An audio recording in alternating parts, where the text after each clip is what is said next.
ரீசெண்டா வெஸ்ட் பெங்கால்ல 12 வயசு குழந்தைய ரேப் பண்ணி மர்டர் பண்ணி குளத்துல தூக்கி எறிஞ்ச சம்பவத்தை பத்தி நம்ம எல்லாருக்கும் கேள்விப்பட்டிருப்போம். அந்த கேஸ்ல ஒரு புதிய திருப்பு என்னன்னா, அந்த கொடூர குற்றவாளி இப்போ போலீசாரால என்கவுண்டர் பண்ணி கொல்லப்பட்டிருக்கான்.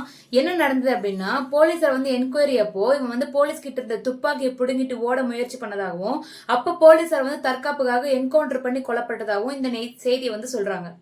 நிச்சயமா பாத்தீங்கன்னா அந்த பையன் செஞ்சது மன்னிக்கவே முடியாத குற்றம் தான். அந்த செஞ்சவன் பாத்தீங்கன்னா கையில கிடைச்சதும் மக்கள் அடித்து தீர்த்ததான எப்படி இருந்ததுன்னா, அந்த குழந்தையினுடைய குடும்பத்துக்கு இழைக்கப்பட்ட அநீதிக்காக எழுந்த ஒரு ஆவேசம்னு கூட நம்ம எடுத்துக்கலாம். ஆனா தப்பு செஞ்சவனுக்கு தண்டனை கிடைச்சிருச்சு, மனசுக்கு ஒரு நிம்மதினு பலரும் நினைக்கிறாங்க. இது பலருக்கும் ஒரு தற்காலிகமான திருப்தி தருது. ஓகே, இந்த கேஸ்ல என்கவுண்டர் பண்ணிட்டாங்க அப்படின்னு ஒரு திருப்தியா இருந்தாலும், இது மாதிரி எத்தனை சம்பவங்கள் நம்ம சுத்தி நடந்துட்டே இருக்குன்னு பாருங்க.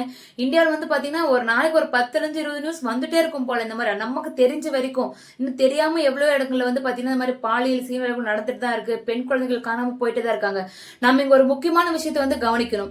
சட்டத்தை கையில் எடுக்கிறதும் என்கவுண்டர் கலாச்சாரம் எல்லாம் ஒரு நிரந்தரமான தீர்வாகுமானா கிடையாது. ஏன்னா இன்னைக்கு ஓகே இந்த கேஸ் என்கவுண்டர் பண்ணிட்டான்னு ஒரு 10 பேருக்கு பயம் வரலாம். ஆனா சட்டம் பாத்தீங்கன்னா இன்னும் கடுமையா சட்டம் மூலியமா நம்ம ஒரு மக்களுக்கு நம்ம பயத்தை உருவாக்கணும்.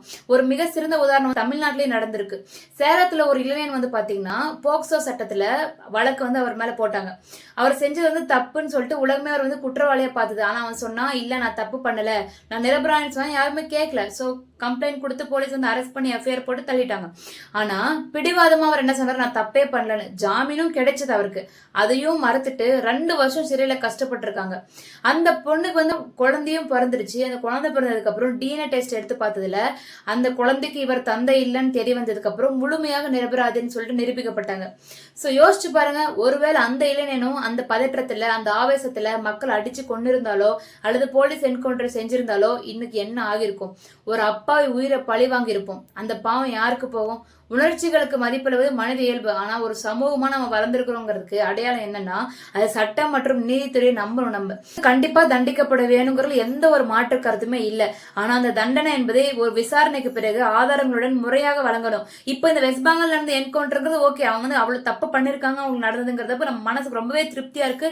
ஒரு ஜஸ்டிஸ் கிடைச்சப்ப ரொம்ப சாட்டிஸ்ஃபைடா இருக்கு. ஆனா இதே அந்த சேலம் இளைஞருக்கு அந்த விஷயம் நடந்திருந்தா கொஞ்சம் யோசிச்சு பாருங்க நிலைமை என்ன இருக்குன்னு சொல்லிட்டு. சட்டத்தை நம்ம கையில் எடுக்கும்போது நம்ம நீதிமான்களா மாறுறதில்ல, மாறாக சட்டத்தை மதிக்காத ஒரு கூட்டமா தான் மாறும்.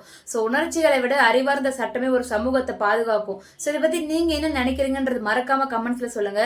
மேலும் இது மாதிரி உண்மை சம்பவங்களுடைய பின்னணி தெரிஞ்சுக்கணும் அப்படின்னா தீப்தி எக்ஸ்ப்ளோரர் மறக்காம சப்ஸ்கிரைப் பண்ணி ஃபாலோ பண்ணுங்க. நன்றி.